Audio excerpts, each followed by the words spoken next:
dia telah kehilangan pekerjaan dia kehilangan pengurus dia telah ditinggalkan oleh teman wanita dia, dan juga kawan-kawan dia pun tidak melawat dia di hospital walaupun tahu yang dia tuh terlantar di hospital.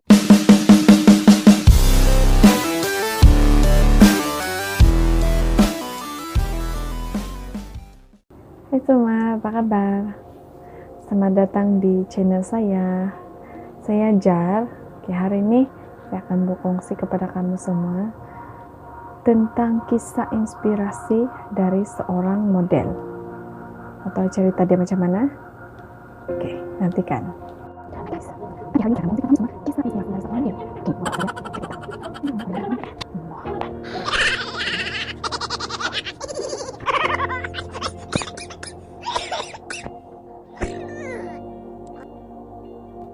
Ini adalah kisah seorang model yang bernama Christopher David Mitchell, yang mana pada tahun 2013 dia telah berjaya memasuki bidang permodelan, yang mana dia telah berjaya membuat show di barat.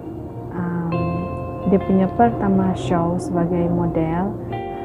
Kehidupannya sangat bagus masa itu, dan di saat kemuncak dia punya kerjaya tuh, yang dia suatu hari tuh semasa dia pergi tandas, dan dia telah melihat di tisu tandas tuh yang dia guna ada darah. Mula-mula dia pikir dia kasih biar dulu lah, dia buat tidak tahu sejak benda tuh, tapi lama-lama benda tuh melarat sampai satu hari tuh dia berlaku pendarahan sebanyak 20 kali dalam satu hari. Dia pun pergi ke hospital, dan dia telah disahkan sakit ulcerative colitis.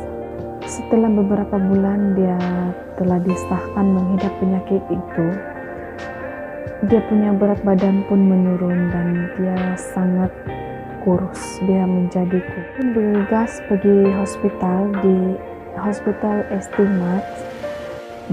Dia terpaksa menerima kenyataan yang usus besar dia terpaksa dibuang, dan dia terpaksa menggunakan elastomy bag.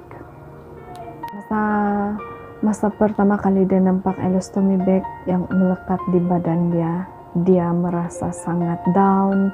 Dia menangis, dia betul-betul tidak boleh terima keadaan dia begitu. Ialah dia kan seorang model dan dia should be perfect, body dia should be perfect dan tidak ada kecacatan pun. Tapi nasib dia sudah begitu dan dia terpaksa menerima elastomy bag tuh. Semasa dia merasa down tuh, hanya keluarga dia bersama dia, menangis bersama dia, yang bergilir berganti menjaga dia di hospital, dan kawan-kawan dia tidak melawat dia sama sekali.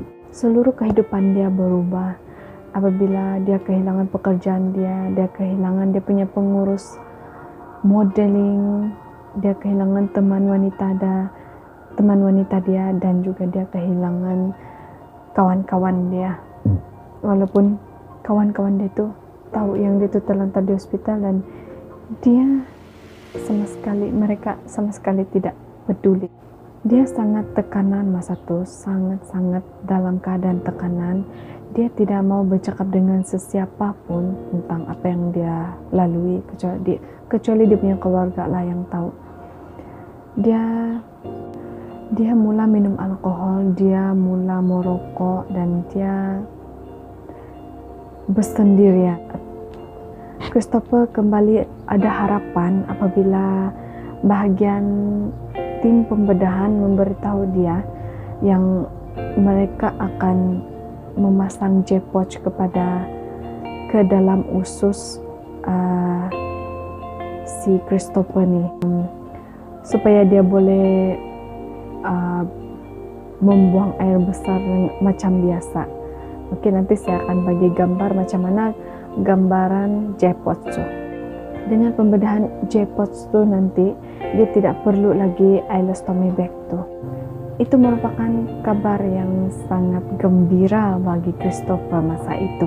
Dia tidak lagi akan memakai ileostomy bag kalau dia pasang J-Potsu. Pembedahan J-Potsu mengambil masa 9 bulan untuk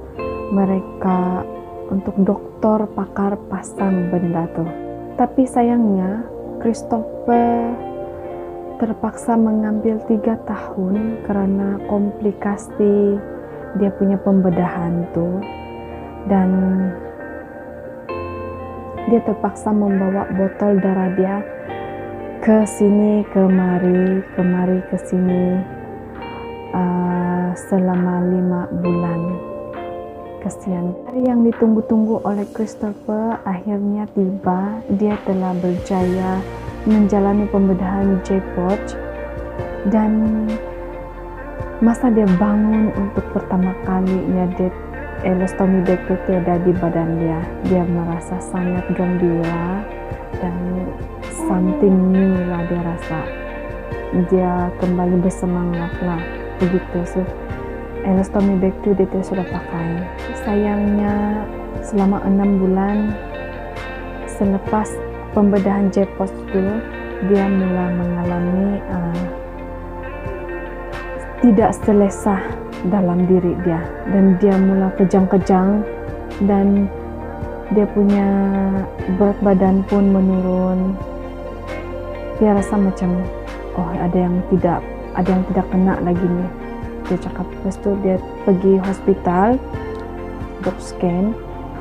Dokter sudah scan dan dokter pun memberitahu Christopher bahwa ada kebocoran kecil di J-Potsu dia. J-Potsu.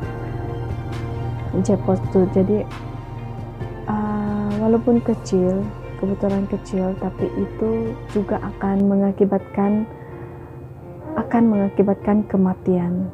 Jadi beberapa hari selepas itu Christopher terpaksa menjalani pembedahan lagi untuk memasang ileostomy bag untuk seumur hidup dia. Christopher sangat kecewa karena J-Potsu yang telah dipasang itu gagal, dan bayangkanlah selama 3 tahun dia menunggu benda tuh untuk kena pasang, lepas itu fail, dan itu adalah sangat-sangat mengecewakan lah. Christopher mulai memasang impian dia. Apabila dia betul-betul sehat, dia akan mulai menjadi guru vokal. Dalam masa 5 minggu, Christopher telah berjaya mendapat student pertama dia, dan akhirnya dia telah berjaya menjadi seorang guru vokal yang berjaya, seperti Boy George. Christopher selalu mengadakan konsert charity di Hospital St. Mark karena dia merasa di sana nyawa dia telah diselamatkan. Jadi dia beramal di sana. Duit yang dia terima dari hasil dari konsert yang dia buat tuh, dia kasih masuk di tabung hospital tuh. Apa yang sangat menginspirasikan di sini ialah di mana Christopher mengatakan yang ini bukanlah kisah yang sedih bagi saya, tapi kisah saya yang membawa saya menjadi seorang yang lagi kuat untuk menjalani hari-hari yang akan datang ini, dia cakap. Nah, kira macam itulah dia. Christopher menukar cara dia berpikir, yang mana dalam keadaan yang sukar itu dijadikan sebagai satu peluang yang sangat bagus. Christopher berkata lagi, kejayaan dia sekarang tidak akan dia dapat jika dia tidak melalui hal-hal yang sukar yang dia lalui dalam hidup dia. Betul kan tidak? Betul kan? Oke, di sini sajalah perkongsian saya, perkongsian inspirasi. Nah, saya harap kamu dapat sesuatu yang boleh memberi inspirasi dalam hidup Anda. Dan saya juga secara pribadi, saya sangat terinspirasi dengan dia punya kisah hidup nih. Dan ya, semoga kita mendapat benda baru, semangat baru dari kisah ini. Oke lah.